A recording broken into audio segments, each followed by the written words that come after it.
Okay, so now we're gonna look at the midpoint formula, and I'm using the same format that I used before, where I take the 2 points and I stack them on top of each other.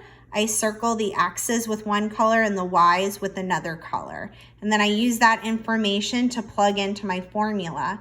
The nice thing is midpoint formula is just the average of the 2 x coordinate points and the average of the 2 y coordinate points. So you're just adding these together to divide by 2 because we have 2 points. So I'm going to take 2 and negative 2, 2 and negative 2, and I'm going to add them together. And I'm going to have to divide by 2 here. And then for my y, I have 3 and negative 3. So I'm going to write 3 and negative 3. And again, I'm adding that there. Okay, and I'm going to divide by 2. So that'll tell me my midpoint. So 2 plus 2, well, negative 2 is 0.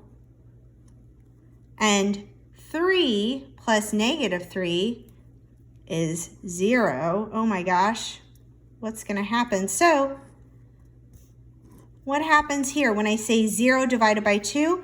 Basically, my midpoint between these two is going to be 0, 0.